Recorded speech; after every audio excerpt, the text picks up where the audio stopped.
You're listening to the Comic Crusaders podcast. I am your host, Al Mega, CEO of Comic Crusaders and Undercover Capes. In this show, I'm sitting down with creators from all walks of life to talk about inspiration, process, the lessons they've learned, and a whole lot more.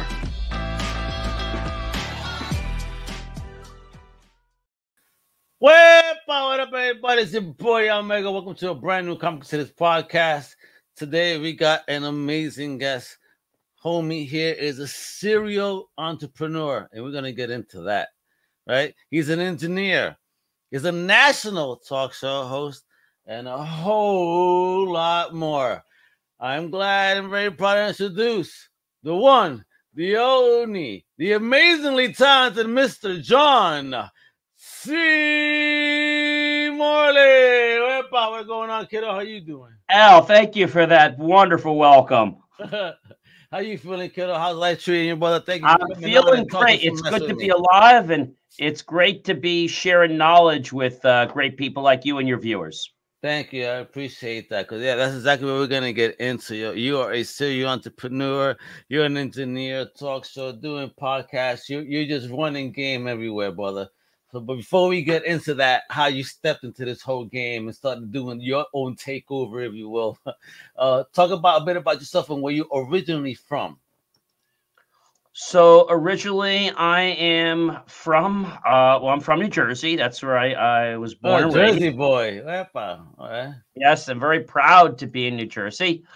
I live now in Franklin Lakes in the beautiful Bergen County, New Jersey. Okay. I went to school for my engineering in Connecticut, Hartford, Connecticut. Gotcha. So really enjoyed that. And I decided at a very young age that I didn't want to work for anybody too long. What inspired that, though? You know, was there a moment? Yeah, I think it's because I've talked to a lot of people and I know how they have to fit into this mold. I don't want to fit into any mold, Al. Yeah, I want to just be who I am. And I always say you're going to like me, love me, or hate me. And that's okay. As it should be. Who cares when you listen? If they ain't paying your bills, it doesn't matter. That's what I say. I like that. If they ain't paying your bills, it don't matter. Yo. You pay my bills, and maybe I respect you a little bit more. That's all. But other than that, so who was the early inspirations in your life that really tickled your fancy to try to, get onto this entrepreneurial journey that you've been on? So I have to tell you, Al, when I was in high school, I went to a parochial grade school, K through 8, and then I went to a parochial high school. Oof. And that's a little challenging. Yeah, it's tough, I know. The grades when everybody else is getting like one score, like, oh yeah, you should be getting that's like an A. I'm like, no, not here in parochial school. I said, we're lucky that's a B- over here. Really? I couldn't deal with that. So there was a lady, her name, she was an amazing science and physics teacher. And to kind of just jump to her a minute, she kind of was watching me. Okay. And not that I was being lazy, but she knew that I wasn't a troublemaker. And she always tried to keep me out of that group because that group always tried to pull me in. And so she was one of these teachers, that always would check your homework every night. Gotcha. Put your homework out. And if it's a blank page, I'm going to give you a check minus. If it's complete, I'm going to give you a check. And so she just wanted to see that you did it. So some people would just do it 10 minutes before the class and they'd write all kinds of BS down the paper. But she eventually caught on because she would do these like quizzes. Okay. She's like, okay, that's to see if you did the homework. Now let's have a surprise quiz on nice. Chemistry. So this lady, very, very nice lady, Mrs. Burns, amazing lady. They were teaching basic at my school, beginners, all-purpose, symbolic instructional code. All right. And so I had already dabbled in basic. My parents had won one of these Atari 800s, and I had been playing with it for years. And when most people were writing video games, I was actually using it to figure out how to manipulate the characters and how to write games like crossword puzzles and tic-tac-toe, similar to war games, but not exactly the same thing. War Games, classic movie too, brother. So she wanted to tell me what was coming up, and it was basic. So I enrolled in basic. I figured this is going to be a no-brainer for me. All right. So she got to talking to me, and she said, John, she says, you're doing yourself a disservice. And I talked to the principal about you. I said, what's wrong? She says, I talked to him. His name was Brother Ed.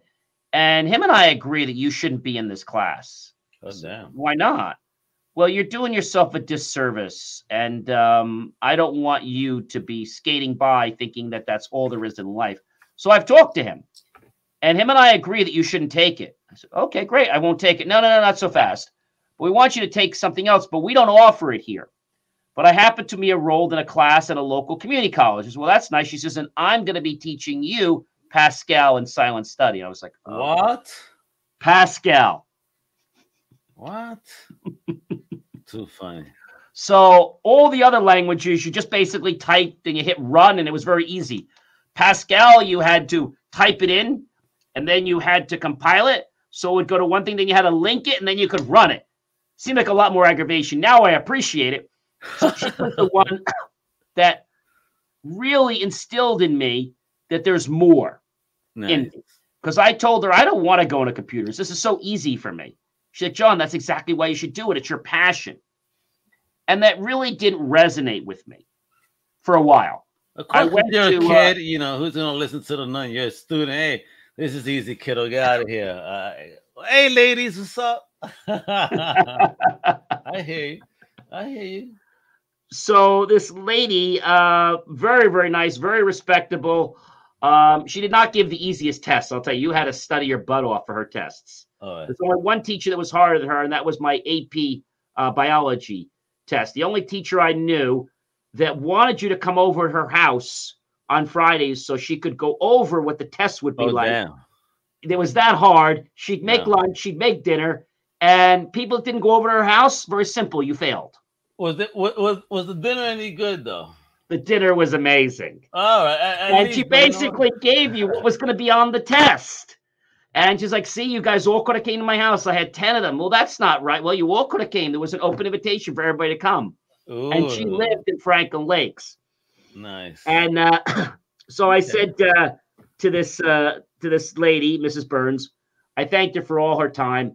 When I went to college, and she had told me, she says, John, she says, you want to do something with your life. You want to become an engineer. I said, no, I don't. She says, no, you want to. She says, you don't want to take an easy road. So I got there, and the professors, well, let's just say they had this ego, which none of them usually have. Yeah. And I said, I don't know if I want to do this. It's like, I feel like I'm going to be rushing a fraternity or getting hazed here. And what they told me is that this is their class. If you skip it, that's fine. The notes are going to come from what's in class. So if you decide not to show up and read the book, you're going to fail. So you probably should show up even if you think you're smart. Just show up. Gotcha. Just show up. So my freshman year, my sophomore year, I started realizing that, this is kind of neat, but we had become our own telecommunications company at the university. Oh, damn. Pretty neat. So we had our own PBX, our private branch exchange, which basically means we had our area code and our own 3-digit number that belonged to our whole university. Oh, and we managed that. So students used to get services from Southern New England Telephone. But then this year, as a sophomore, we're getting our own phone system. It happened to be Rome, which was very popular back then. I reached a gentleman. He was a very nice guy, but not the friendliest to some people. And I saw they were charging for phone service, and I said, I see an opportunity here. I don't want to pay phone service. I'd like to be a critique and maybe even be an intern so that I can give them viable information. Well, they weren't on board right away, but I became the first intern. I wrote software that actually would turn students' services off if you didn't pay and turn them back off when you did pay. But I never turned anybody off on a weekend because I thought that was unfair.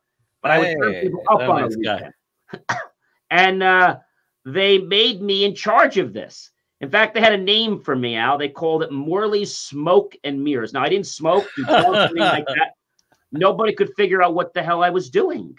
He said, John, we don't care. When you leave, just put it back the blank way you found it, because we're not going to try to get support to figure out what the heck you did. Well, one of the things I did in university is I always like to help people. I'm that kind of guy. Okay. And so at the labs where they'd have lab assistants at the computer labs, they'd always, oh, call John. He knows the answer. So everybody would give out my 4-digit extension number, and I'd be getting lots of phone calls.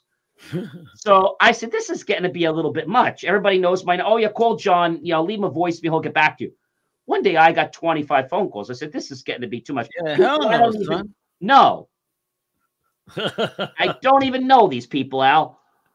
And so such and such said to call you. Mary said to call you. The UA, Brenda said to call you. The UA, Ishmael said to call you. Oh, he couldn't help you? No. He said you would be better.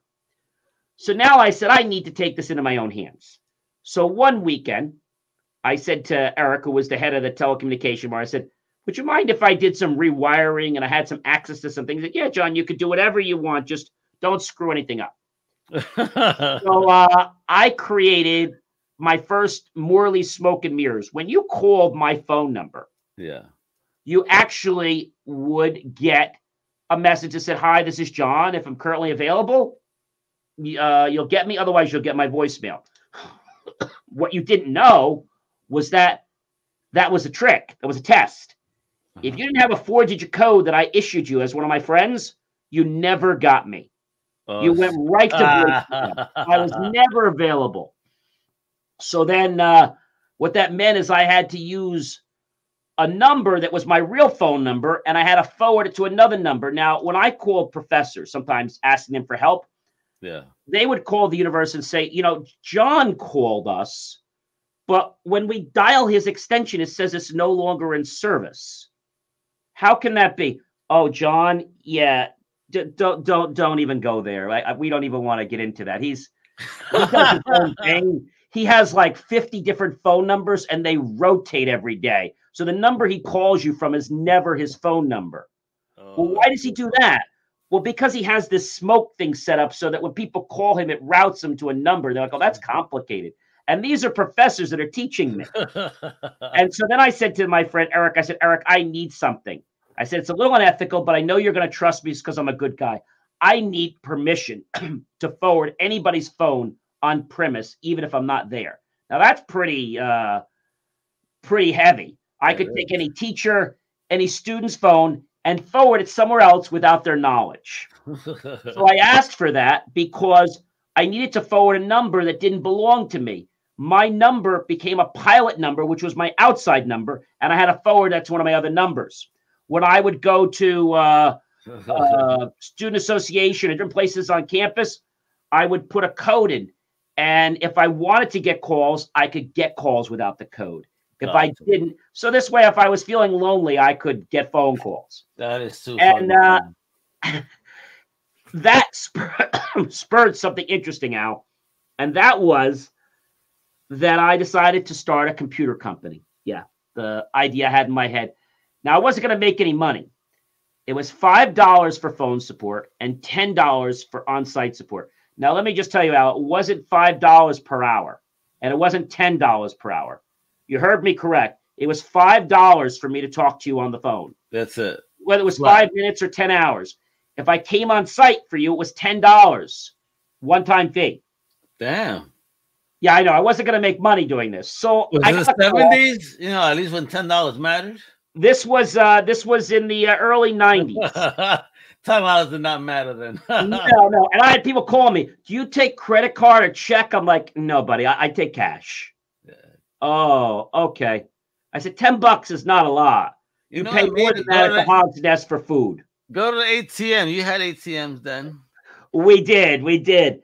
And so this kid called me. I'm going to not use his real name. I'm going to say his name was Tom.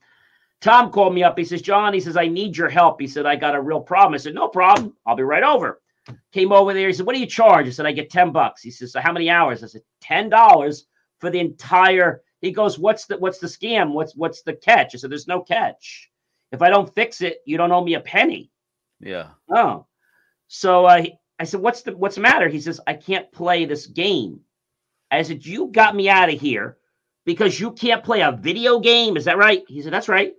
I'm trying to play Clash of the Titans or something.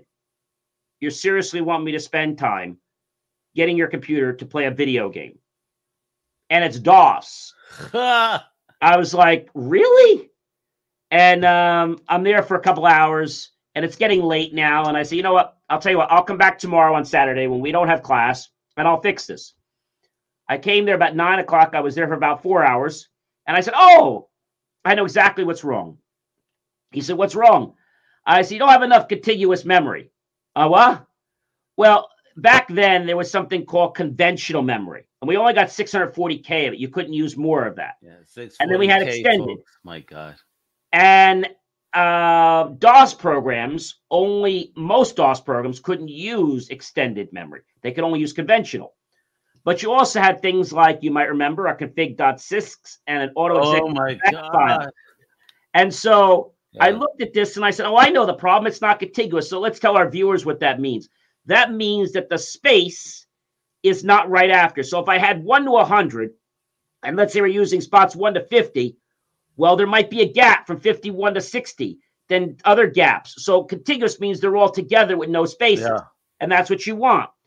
So you had things like TSRs loading, terminate state resident programs for antivirus. There was no ransomware checking back. That didn't even exist back then. There was really no malware back then. And these programs took so much resources, and they didn't do a darn bit of good. And people thought they were great, but they really did nothing. Yep. Then you had things like drivers to enhance your memory, drivers to make your hard drive read and write faster, mouse drivers, sound drivers, scanner drivers.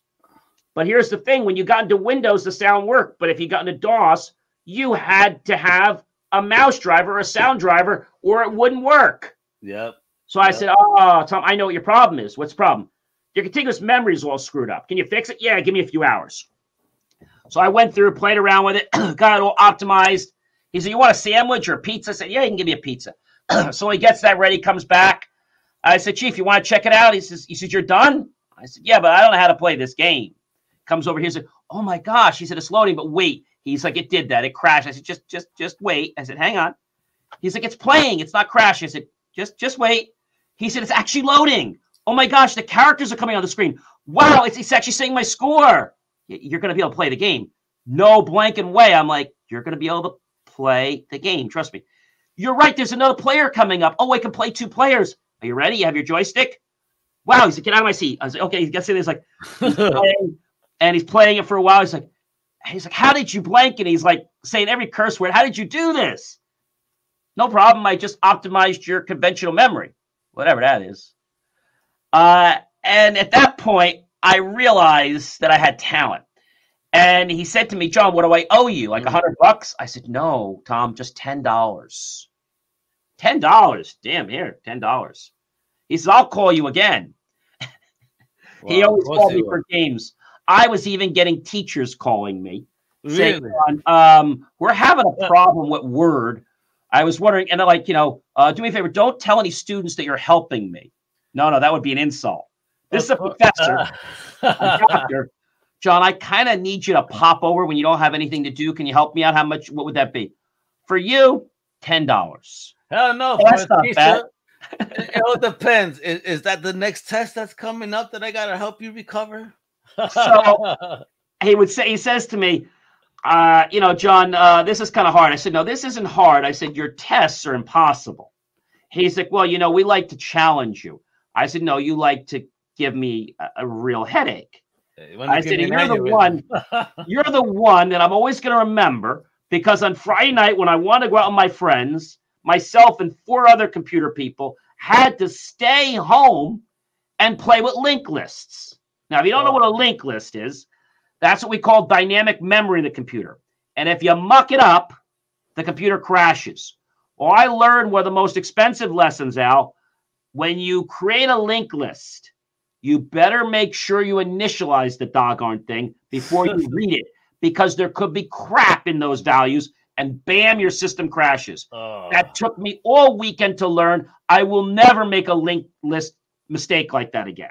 And so when I graduated, the professor changed his demeanor, became really nice and all this. And I said, gee, are you the same person? Well, you know, John, we had to be like that when you were in the class. We had to keep you motivated. So I then realized after that, Al, it was time to get into the real world. My dad said, John, you have a choice. Do you want to work for a company? And I will, give you, give you a week vacation and some money, or would you like to start your own business, take off for a month, and I'll give you some money and you can start your own business.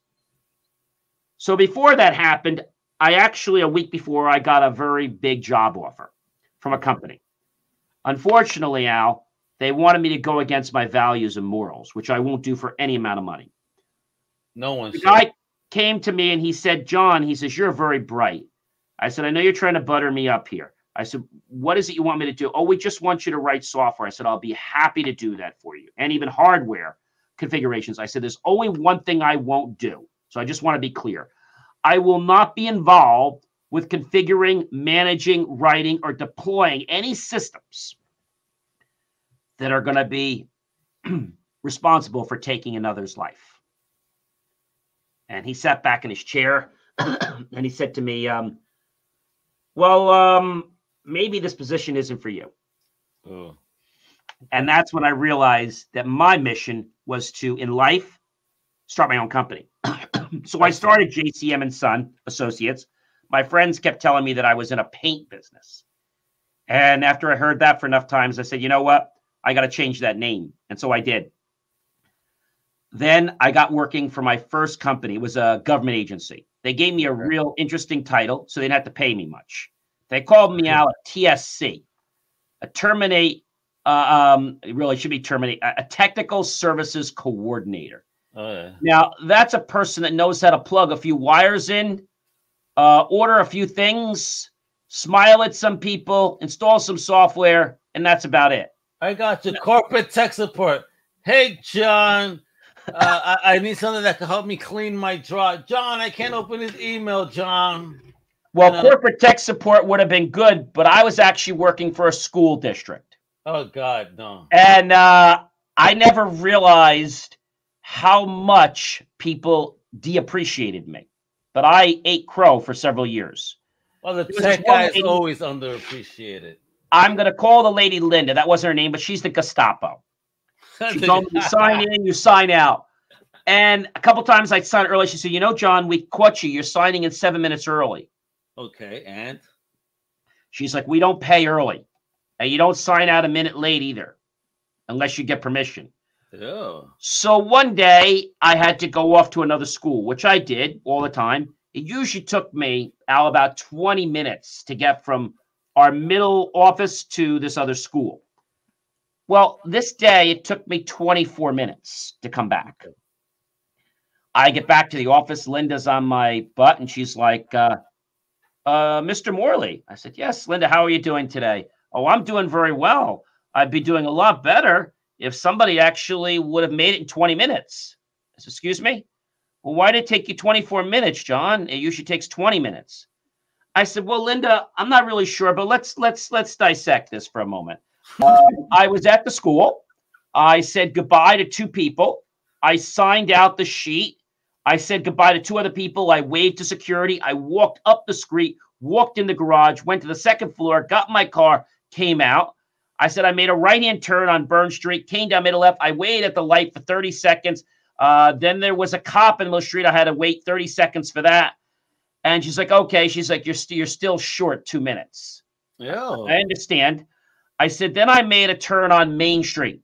She said, well, yeah. I said, then there's one light on Main Street. You're right. And just before I got to our office, I realized it was 105 degrees and I'm parched. So I stopped at 7-Eleven for a bottle of water. Aha! We got you. I said, aha, what? You were using government money for your own time. I said, it was 105 degrees. I didn't even take lunch that day. And I just wanted a bottle of water because I was parched. I said, I'll never do it again. She said, no problem. She just want to make sure you're aware of what you did. She said, we won't write you up this time. What? And I said to myself, this is BS and a lot of other words. And I said, I can't do this anymore to myself. But how do I get out of this jail? So I was less than 2 weeks out from getting fully vested as a part-time employee, as a TSC. Okay. People were treating me very badly, and I was still doing things to be nice, thinking that, they'll eventually appreciate it. They don't. And they always tried to make it that they knew everything, but they knew nothing. And then they came back to me, and then when I explained it to them, they'd yell at me because I was explaining it too fast, and because they didn't understand the basic knowledge, they said I was being nasty to them. Of course, because that's what it is. And so about 2 days before Thanksgiving, I decided to walk into, I'm going to call her Mary's office, the HR person. I knocked. Hi, Mary. How are you? Listen, do you have a minute for me? Oh, sure, John. I always have a minute. Great. Listen, can I sit down? Sure. Listen, I want to come by and I want to say thank you. Oh, you're welcome. For what? I want to say thank you from the bottom of my heart for helping me become a better version of myself and helping you become a better version of yourself. And they're like scratching. They don't know where I'm going. She said, well, you're very welcome. I said, this has been an amazing opportunity. We had a great run and we're done. She said, excuse me? I said, well, let me put it in English. Today is going to be my very last day. And she says to me, John, you're leaving vestment on the table. You've got 2 weeks and you'd be fully vested. I said, Mary, the money I'm going to make here isn't really that important to me. And I'll make tons more in my own business where I'll be appreciated and I'll be able to grow an empire of people I respect. Yes. And appreciate what I do for them. So you've taught me that it's time for me to move on and close this chapter of my life. She was speechless. Good. I exit. This one lady comes out to me who's always nasty. I'll call her Brenda. John, I have a problem with my database. Okay, I'll be happy to look at it. She better hurry up because you only got 2 hours. I said, you're right. So I'm working on it. Are you going to finish it? Well, if you don't finish, you can come back tomorrow. Well, I won't be here tomorrow, Brenda. Oh, well, you going to come back on next week after Thanksgiving on Monday? No. Well, when do you come back? I know your schedule's so wacky. You don't work every day. Wednesday, Thursday, Friday. When are you coming back? I said, to be honest with you, Brenda, today's my very last day. She says, oh, come here, John. She says, I feel so bad for you. I'm so sorry. But I knew it was going to happen. I saw the writing on the walls. What? What are you talking about? She says, they fired you, hon. I knew they were going to do it. You were such a great guy. I knew they were going to fire you. And I said, Brenda, I said, excuse me, they didn't fire me. They didn't fire? No, I quit. Oh, and she just like turned her like nose up like, well, we'll get somebody else then to finish it. Okay, no problem. Yeah, so do you, lady. And they just all treated me like that. And I started realizing, Al, that, I needed to do something. And then what happened was after I was in my exit path there and trying to grow my business, the JMOR Connection, which is still in business today, jmore.com, a full IT and tech company. I'm an engineer. My slogan is Wall Street trusts us with their IT and technology needs. Shouldn't you? And I have a level 9 clearance with them. And so after being in business for a while, this company's 34 years young that I run today. 11 years ago. Thank you very much. I'm feeling chills tonight. 11 years ago, Al, I learned a very big lesson. One I wish somebody would have taught me years ago. Preach it. I had a publicly traded marketing advertising company. Okay. Take my money and my father's money since I was a junior in college. Didn't even have a business yet for years. I went to Xerox and I said, hey, Xerox, how do I become a small mom and pop print shop? Okay. They said, simple, $150. I said, I'll give you $150 right now. They said, no, $150,000. I said, just a few extra zeros. I could draw them for you. No, it wouldn't work. So then they said to me, John, give us, get back to us. They took me for breakfast, for lunch, and they wowed me with this beautiful machine that I apparently couldn't afford. I went to my bank and I said, hey, bank, I need a loan for $150,000.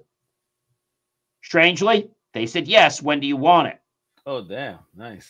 So now I go back and I said, let me start using some business ingenuity. I went back to the company and I said, unfortunately, I didn't get the whole loan, but I got something.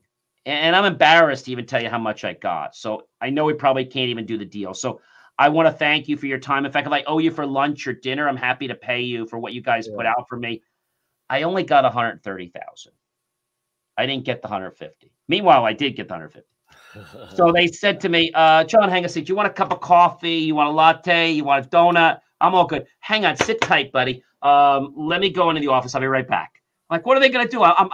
I'm 20,000 short. Yeah, and that's 20,000 is not a small number. So I go into the office. I'm sitting there. The guy comes, he says, John, he says, guess what? You're not going to believe this. What? You're in luck. Today's your lucky day. This entire week, Xerox is doing a rebate of $20,000 on any production machine over 100 grand. All of a sudden, the Morley special. And I was like, wow. They said, and it even comes with 40 hours of training. Ooh. Really? That's like a $10,000 savings. But, I so said, now wow. you're saving 30,000. All right, bet. Look at this. So I said, this is amazing. And so we get signed up. We start the training. But now I've got my ducks in a row. I go back to this company in New York, early in the morning, 7:30. Hey, Greg, how are you? Good morning. John, how are you? It's so nice to see you, buddy. Great to see you, too. Listen, you want a donut? You want a cinnamon bun? You want rolls? You want fruit? You want bagel, toast, eggs? We got all kinds of crap here. I'm all good, Greg. Listen, and he's stuffing his face. What can we do for you? Listen, Greg, I want to say thank you. Oh, you're welcome. You're welcome. Have whatever you want. We had a great run, and we're done. What I said? I said, we had a great run, and we're done. Thank you. Hang on, let me get some more coffee. Let me see if Chris is in his office. Let me get Brian. Let me get your sales rep in here. So he calls Chris, calls Brian. Hey, Brian, hey, Chris, how are you guys? Hey, John, how are you? Nice to see you, buddy. Good to see you, too. Listen, you want some coffee? You want a bagel? You want? I think Pam made some. The whole spiel again. They made that special bread that you like. She only makes it once in a while, and I think we got a piece left. You want some? I'm good. Oh, you like water, right? I don't want anything. I'm good. Listen, we had a great run, fellas. Thank you, and we're done. Oh, with the project, right? We're going to move on with another one? No. We're done. We're done with what? Well, listen, I want to tell you something. Before you tell us that nonsense, I want to tell you that my team and I, John, we spent all night. We didn't even go to bed last night for you. We spent all night coming up with a multi-million-dollar marketing campaign that's going to make you billions. Would you like to see it? No. Did you just hear what I told you? We spent our entire night. We had like 20 guys working on this. You don't want to see it? No. No. Maybe you don't quite understand English. I just said to Greg, I'm going to be a little more blunt now because I was trying to be polite. I said, thank you. We had a great run and we're done. What that really means is you're fired. Yeah. You're fired. You're fired. You're fired. Your entire team is fired. Your whole company's fired. You no longer have my account. Ooh, bro, that's below the belt. Like you and I, we go back, like back in your college days. Yeah, I know you've been taking my money and my father's money for years, and we haven't seen a return. Well, what are you going to do? Because you don't have a clue what you're doing. You wouldn't know your way. Of course, I'm insulting you. Why not, right? So I'm like, you're right. I know nothing about any of this. Oh, I hope you're not going to go to Victor across the street. Let me just tell you something. He's terrible. I heard his business. He might even go under next year. All right. No, we're not going to Victor. Oh, don't go to Mark, the guy down by the bridge. Tell you what he does. He takes the money. Then he uses quality paper that's half the quality than what you would expect. And he doesn't even put the time he puts it. He bills more than he actually uses. We're not using Mark. Oh, don't use right across the bridge in New Jersey. He couldn't print a bag if you gave it to him. Who are you going to? Well, there's a new company we're going to. Oh, well, can you tell me where they are? Sure, they're in New Jersey. Well, what town? Franklin Lakes. Well, we're in Franklin Lakes. Well, they're at such and such. I gave the addresses. Oh, that's across the street from you guys. I said, yeah, it's a new building that was built. Oh, okay. Well, what's the name of the company? I gave him the name of the company, Neighborhood Publications. He's like, Oh, okay. Well, who's the sales manager there? And I gave him the sales manager's name. And Yeah. then he goes, well, who's the owner of the company? So I put my hand like this. I'm like, John Morley. So who's the owner? John Morley. He goes, could you take your hand away from your face? I'm like, sure. John Morley. You're the owner of that company? No way, bro. Oh, I admire you, but you just don't have it. I mean, I like you. You're a great Ew, guy, really? but you just don't have what it takes to do marketing. You know this, right? So I don't want to see you fail. You're like a buddy of mine. We've been friends since college. Okay. I said, Yeah, what a friend, right? I said, we're gonna do this. We have the machine. John, I'll tell you what, you go play with your little fun there, and you come back with us in a few years, and we'll still help you. We'll help you out. I'll tell you what, we're going to give you a 40% discount on all your previous work and new work, and you could just stop this nonsense and come to us. I said, well, there's no nonsense. I've already got the equipment. I've gone through training. Oh, you've already let them rip you off? I said, I have an account rep from Xerox. He's like, oh, they've already got you hooked. Oh, my gosh, you're married already to them. I said, well, and so the first 2 years, Al, we failed. We didn't do very well. It's not going to be easy. It's a journey entrepreneur. You're not going to find immediate success. That's part of the journey. And so I didn't know what to do. Jay Moore was the first client, which is why I have a visionary. When I see an idea, I like the idea of it getting designed, sending it to my press in the middle of the night, walking in the morning, having it, bringing it to the mailbox the same day and having it there the next day. Most people can't do that. So I like that. I then expanded to do print, production, graphic media. I'm also a video producer. And our big thing is we print on anything. Paper, plastic, metal, glass, wood, clothing, all in house. But I also realized something is that I had a show, Jay Moore Tech Talk, which I've told you about. Well, we only brought that back recently. We had it 15 years ago. And we decided to, basically, we were on Blog Talk, which you might know. And we were a call-in show. And we were growing. And all of a sudden, the person there was a person that I had reached out to, and many others said, John, you're a nobody. You're not going to go anywhere. I said, okay. I said, I'm a nobody, but I'll keep knocking on people's doors. One day, a guy called me, says, John, he says, you know what? He says, I know you're a nobody, but we're going to give you a shot. So this would be great. I'd be happy to be on any small station. He said, well, we're not quite so small. We're streamed in 48 states across the U.S. Ooh, excellent. I said, wow. I said, that's a lot. He said, well, just doing what you're doing. And so about a year or two in, he says to me, John, he says, you're ready for advertising now. Really? Yeah, your numbers are up there. I bring my first advertiser in for $3.5 million. But wait, I don't get a penny. Really? I said to him, I said, shouldn't I be getting 60%? I said to the station manager, he says, John, this is the producer. He says, you should, John, but this is a very complicated deal. You're not getting anything this time. Let me let you talk to Timmy, the station manager, because this is so confusing. I don't even understand it. Timmy, what's going on? Well, we want to thank you for the $3.5 million. We did get it. Well, where's my 60% or my 40 or my 30 or my something? He's like, oh, my piece. Yeah. God damn, my 2 cents. Let me let you talk to Mark, the station owner, because this gets above my pay grade. Okay. Mark, what's going on here, buddy? What's going on? Oh, John, listen, thank you so much for bringing XYZ to us, $3.5 million check. We just got it yesterday. Great. When am I getting my check? Well, see, that's the thing. You're not.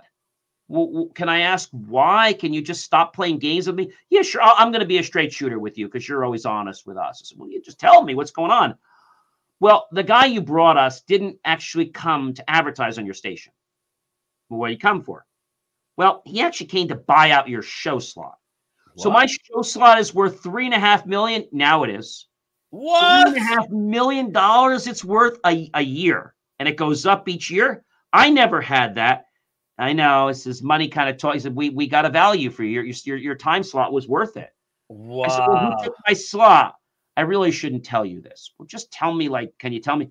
Well, it's a political organization and they're using it for their campaign and they want to permanently take it and you're off. Wow. I said, well, where do I go? John, you're so great. You're so smart. You'll bounce back. Oh, it's how the cookie. It's how they gave you the thank you talk. Exactly. It's how the cookie crumbles. We we feel very badly. I said, well, you're kind of leaving me on the street. No, you're going to be fine. You're so smart. Wow. So I got a little hurt from that, Al, and I hung up my podcasting, my voiceover, and all that for a while. A few years ago, a person came to me and said, John, we have somebody that wants to meet you. He'd like to be on J More Tech Talk. I said, well, that show's sailed. We don't do that show anymore. What do you mean? I said, we don't have the show anymore. Well, he wanted to talk to you about it. I said, I'll talk to him, but we don't do the show. I talked to the guy, nice guy, wasn't even local. He's in another state. He said, I was wondering, could I be a co-host for your show? We don't have a show. We don't have anything. Well, could we do one show together? I would just like to be your co-host. Can we just do it once for fun? I would just like to see what it's like.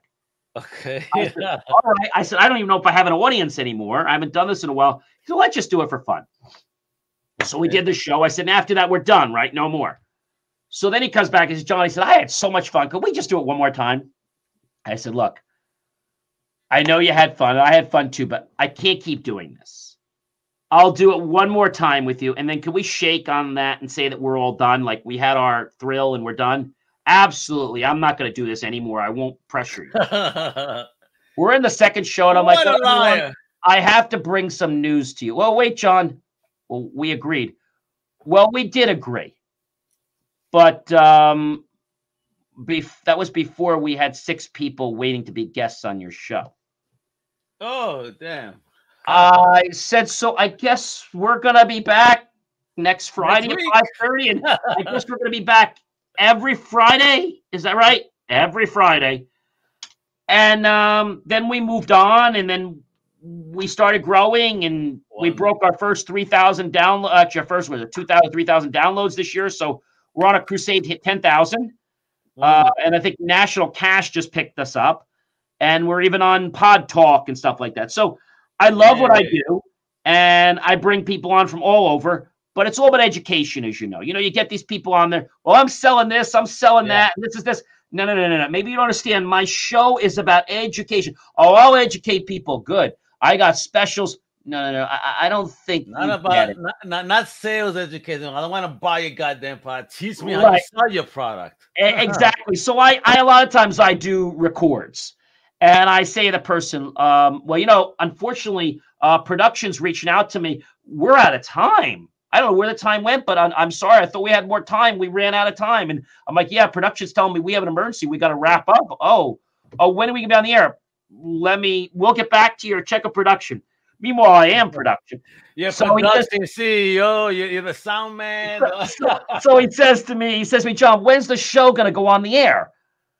I said, I'm going to have to talk with the production team. But from what I heard, I don't think they're going to air the show. See, that's kind of above my pay grade.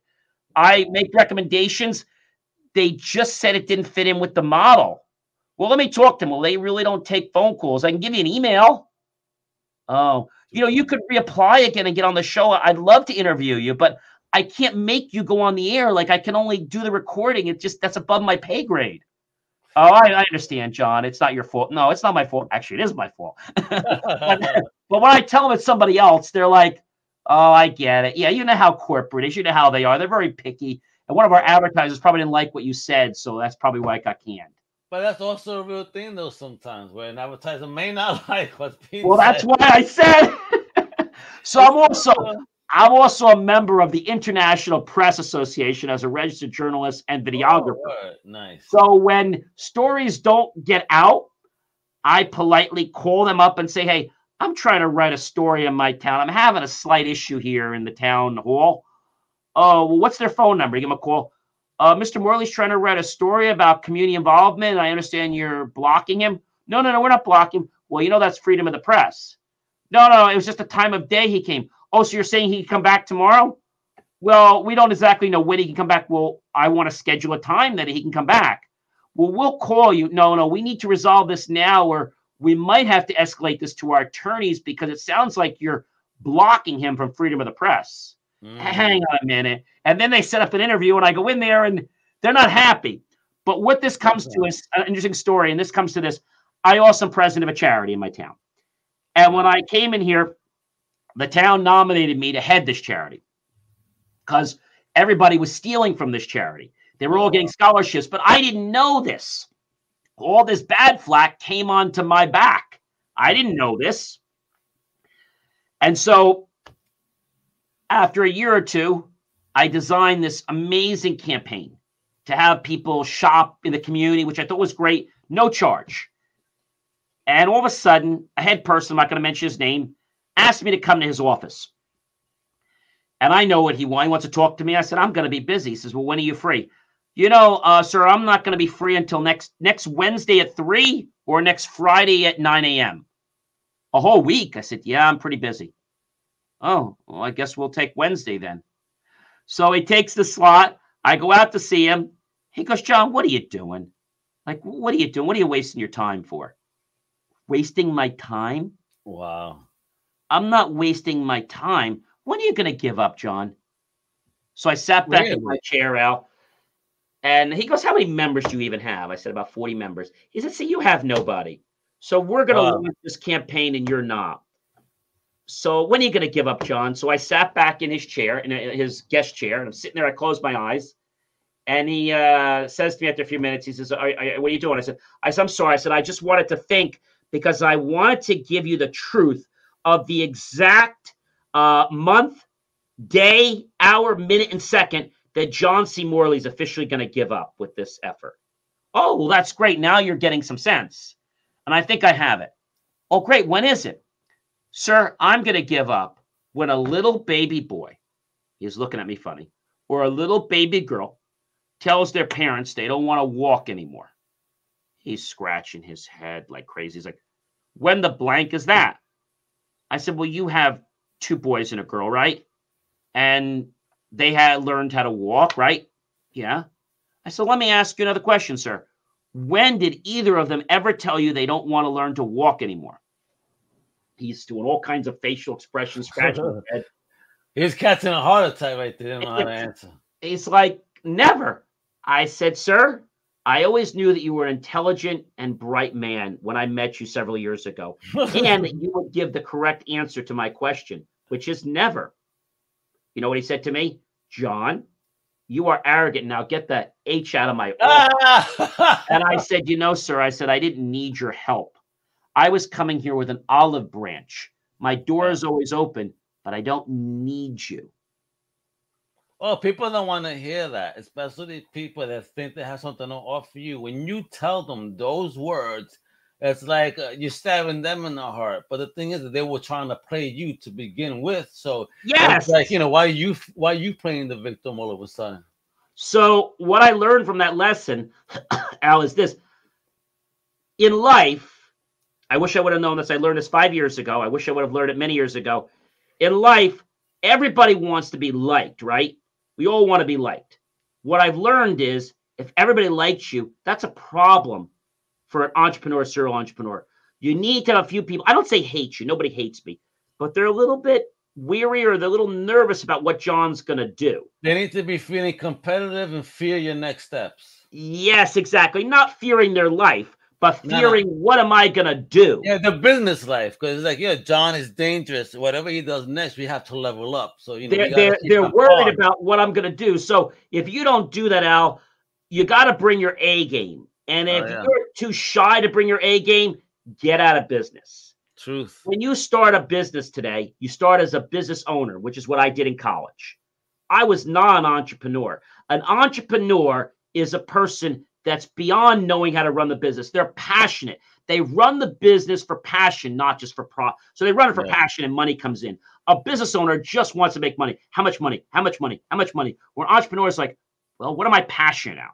Yeah. And a what problem am I solving? Right. A serial entrepreneur says, I have a problem. I need to figure out a solution. I got it.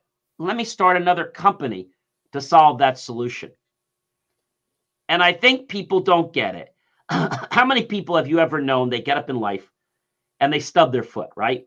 On their couch or they break something. That's all happened, right? And they stub their foot. And what do? They say those 4-letter words. Now, that whole day spirals down. They hit their foot, their knee, whatever they do. They get in the shower, they burn their arm or their back, unfortunately. Now they go have breakfast. They spill their milk all over the darn counter. It goes all over their shirt, their clothes. Oh, blank. They say some more words. They go back in. They change, put everything back on. Now they're late. They get in the car. There's traffic. They get to the office for a key prime client. They're late for that client. Well, if you can't run your own life, how are you going to run our campaign? And it just keeps going down. But what I tell people is it doesn't have to be like that. You and I have all gone over bumps in the road, I'm sure.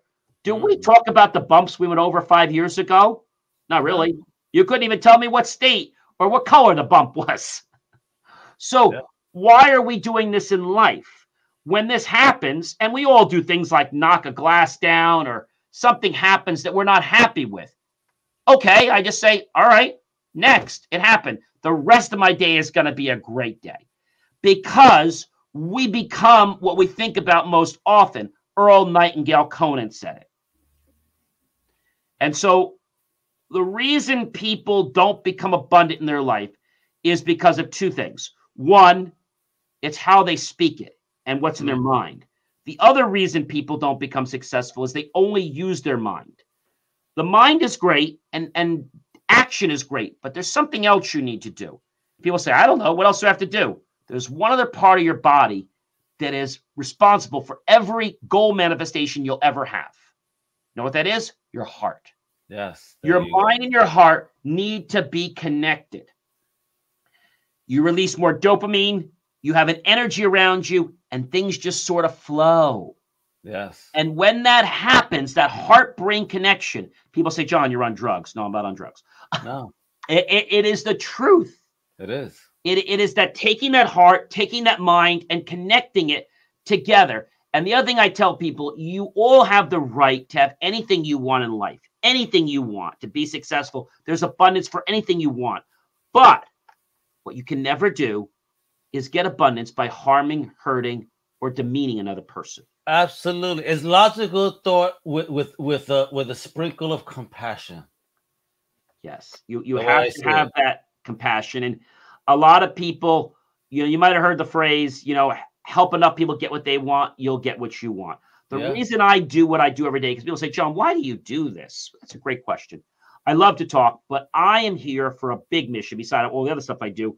And that is to become a better version of myself and to help everyone else become better versions of themselves. Yes. The lady who told me, and this is what really writes me home and makes me so happy. Once in a while, I get a viewer and she wrote it. She says, oh my gosh, John. She said, thank you. I said, thank you for what? She said, you really helped me. I said, what did I do? She said, well, I was going through a hard time in my life. I had no money. I was following your advice. I quit my job. I got a better paying job. I'm now not in debt. And you were right about what you said about what you're thinking. It really does work. You're here where you are today because of what you thought yesterday. You'll be tomorrow where you are by what you're thinking today. But it's not like you think it today and the elephants appear in your bedroom or your living room tomorrow. There is a delay. And there's also more positivity in a positive thought and less energy in a negative thought. So you have that. But you have to be consistent. And you have to want to do this from your heart, from your mind. You really want to deliver. And you got to be a key to synchronicities. Our world is all linked. And if you just pay attention to things, you're going to connect with the right people, the right situations. I think the reason people don't connect is because they're not on plane. Now, I'm also religious. I don't know your religious affiliation, but I'm a Roman Catholic, and I am very much into my prayer, whoever your creator is. One thing I will tell you that has changed my life, and I tell everyone watching to do, when you go to bed at night and when you get up in the morning, exercise an attitude of gratitude. Yeah. Say thank you. Open your eyes. Yeah. Thank you for being alive another day, for breathing, for being able to get up, for eating, for walking. Yeah. And just for having to smash that alarm, come on. Yeah. But I'll tell you a trick on that. If you go to bed at the same time every night and you put the intention to get up, I'm up before my alarm. So am I. That is truth. Because I judge my wife crazy. She's like, "How the hell did you get up before your norm?" It annoys me. I'm like, it's just a mental thing already. I'm used to it. My body alarm. But the challenge we get out is that people in our life, there's going to be people that are suck negative energy. So the last tip I want to share with your viewers is this. There's going to be negative people. I can't stop those people. Even with being certified in neurolinguistic programming and being certified in hypnosis, I will tell you that when these people appear in your life, don't become nasty. They're nasty to you. Say, look, I understand you're having a bad challenge right now. You're having a situation. Why don't we reschedule our outing? Or why don't I do this when you're able to focus on this and let you focus on that later? How about I get you a drink so you can sober up a little bit better and maybe talk to me? I usually don't do that. But that's a good one. So then if somebody says to me, now I come back again, they do it again. Well, what do you do again? I say the same thing. Now, if that happens a third time, I say, look, maybe you don't get it. I'm not really into hanging around with you anymore. I want to be around positive people. Yeah. And dude, you're always negative. I try to give you examples on how you can become positive, but you always try to look at a negative lining instead of a positive lining. I'm just not into hanging around with you as much as I used to. You're just not doing it for me because I've become who I hang around. Yeah, and that's important to associate yourself with good energy. You know, like I told the last pod matcher, I don't mind ever being the dumbest dude in the room because then I have the most to absorb and gain. I mean, surround yourself with that knowledge, people that are empowered or motivated to do something with their lives, so that hopefully that could spark a fire under your feet and get you off to the races too. That's exactly right. And I think we learn every day of my life. For every day I'm alive on earth, I'm always learning. Yeah. And I think if you have that, that Jedi approach or that approach from, what was it, Rocky, or also from Karate Kid, any of the versions, that we need to be like that Karate Kid. Yeah. And we need to be very poiseful and very respectful. And I don't say that we shouldn't ask why, because and a lot of people say don't ask why. We're always taught as kids, don't ask why. But I disagree with that. I think you have a right to ask why in a respectful manner. Whether you get an answer is another thing. Well, yeah. And as you grow older, a lot of people say, parent, you may not agree with your parents. You might say, look, I love them very much, but maybe we're going to agree to disagree. And I hope you'll respect me to understand that. And I think if we can keep communication open, there's no need for people to get upset. I had a gentleman the other day that was using some 4 letters. I was asking for volunteers for my charity. He sent some words off me. He says, I bet you about all these wonderful curse words. He says, and how much money do you make a year as the CEO of that charity? And I said, sir, with all due respect, I thank you for reaching out to me. I want to let you know that I don't make 1 red cent from that charity. What we do is ask for volunteers so we can help and raise money, and we can put food on people's table, and we can give money to cancer research and things like that, and to help people so that they have a great life. You know what he told me to do? He said, oh, you know what to say? He says, well, maybe you should pray about it. I said, sir, I said, I'm very grateful for that suggestion. I will pray to God of that. And then he mocked me about that.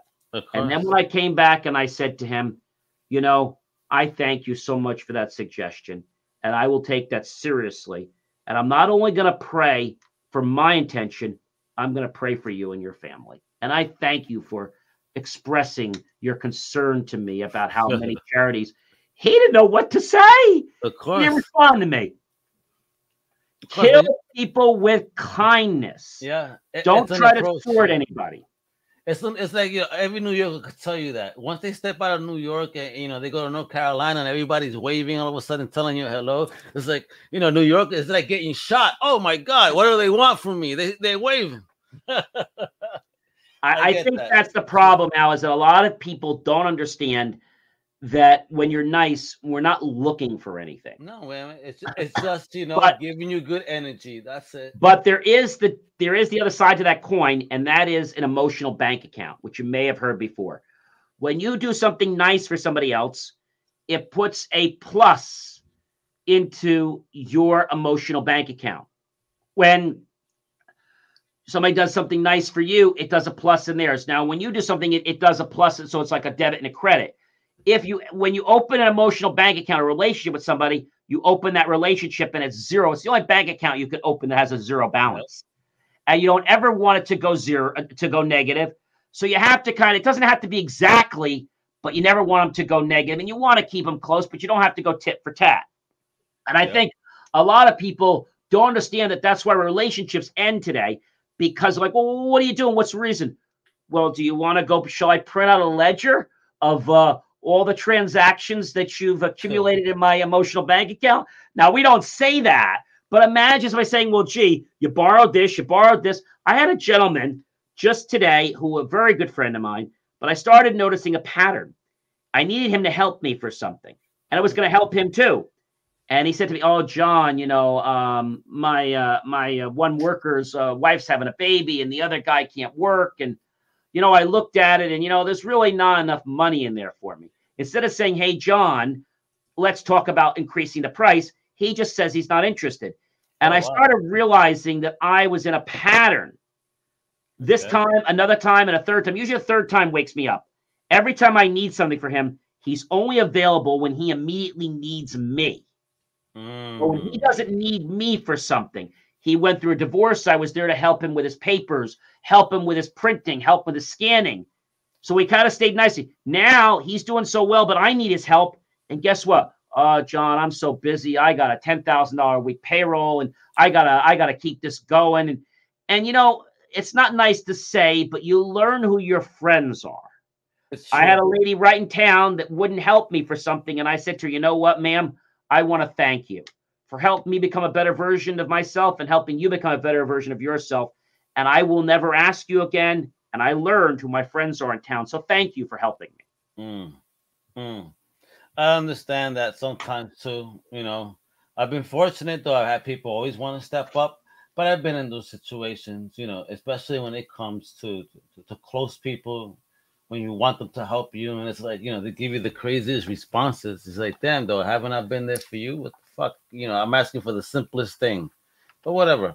It's okay. No problem. That's the whole thing, Al, is that you want to make sure that you don't put a lot of emotional energy on something. Yeah, exactly. It'd be no problem.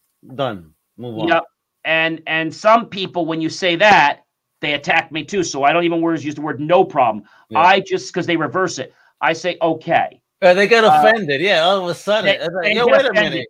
You telling me, I should be offended, but I'm not. But exactly. So what do you do when somebody comes to you? This happens a lot. Somebody comes to you, and let's say, for example, they say, like at the marketing, they say, well, John, you're never going to be a marketer. You're never going to be an expert at that. Many years ago, I would have want to attack them, right? That's not the approach. Gloria, I appreciate your comment, and I know you don't know my capabilities and where I've come and where I'm going, and perhaps you haven't seen some of my designs and some of the things I've done. They're actually making many of my clients happy today.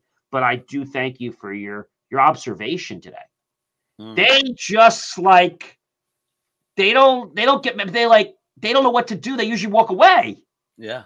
So when you could diffuse something like diffuse a bomb, you get somebody that is able to respond. If you get somebody that is arguing with you, the first thing I tell people is, if they're yelling at you, you can't go and say, okay, let me talk. You have to go, okay, I see you're yelling at me right now. And what I want you to do is I want you to calm down. You have to mirror them and bring it down.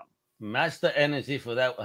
I've done that to customers, and I remember it was in a three-way call that the other person happened to be a customer support person as well. And when they heard me escalate my voice in order to de-escalate, the first thing I heard was, oh my God. I was like, relax. I de-escalated, and at the end of that call, all I got was thank yous. So it's like, you're right. Match the energy, de-escalate, empathy, calm, you get the job done. And if they still don't understand, it's okay. No, I mean, I say no problems. It's okay. Let's move on. That's an attack for most people. That's a trigger for them. Yeah, it's okay. Let's move on, folks. Let's do it. But with that, we're saying that, though, John, you're awesome, bro. You definitely are teaching skills here, life skills, business skills, truths, as every entrepreneur goes through. So are these the things that we're going to be listening to on your podcast? And if we were to go to your link dot. So I have a couple things that I do on my Linktree. So you're going to see a lot of stuff. I have the Jay Moore Tech Talk Show, which is a national tech show, where I interview guests and celebrities all around the world, local business leaders. I've had heads of security. I have a national guy who's coming on that's a resident psychology expert in the world about cyber stalking. And so we talk about that. I have another gentleman coming on. We're going to be talking about anonymous social media and how that could hurt you. So things like that. I have a show that's called Inspirations for Your Life, which actually goes on a little later. And that's a series. Every week we have a series. Nice. And every day we have another thing. So we have that. Every Friday I do Super Motivational Friday. I also do Science Fridays with John, the science guy. So there's a lot of great things that you can watch, comment on for free. And if you make the choice to just watch a few minutes of one of my productions, I think not only are you going to learn something, but it's going to entertain you at the same time. Hey, that's all we're looking for, especially in this wonderful world of podcasting. I'm very happy to speak to a fellow podcaster, entrepreneur, a man that does it all, a man that's been on a journey, killing it and smashing it. So please, visit that Linktree, folks. All you gotta do is look. It's John C. Morley, serial entrepreneur, not a serial killer, a serial entrepreneur, right? although he's killing them businesses out there for sure, because he's murdering it. I mean, he's a big dude over here with great energy, great motivation, and with a wonderful light. So, John, thank you for joining me. Thank you for sharing your energy, your wisdom, your motivation, your prowess here, brother. It's important that folks like yourself that are doing what you do, you also share. So thank you for taking the time to share that with myself and my audience. Al, it was a pleasure, and I'll lead you with this, and that is change your words, change your thoughts. Change your thoughts, change your mind, and that will, in fact, improve the quality of your life, which is what we want today. Al, it was my pleasure to be with you tonight and with your audience. I'm very grateful to be here. Thank you. And folks, you better check out his podcast. Look him up. He'll definitely be on your favorite podcast platform. Check it out. John C. Morley, amazing guest. Thank you again. And with that, I also told you what to do, folks. You know what it is. Hasta la próxima, mi gente. Much love. Thank you for listening to the Comic Crusaders podcast. If you like the content, please subscribe and turn on notifications. Also, please visit comiccrusaders.shop and our extended podcast family over at undercovercapes.com. And also, make sure to download the Comic Crusaders app on the Google Play Store today.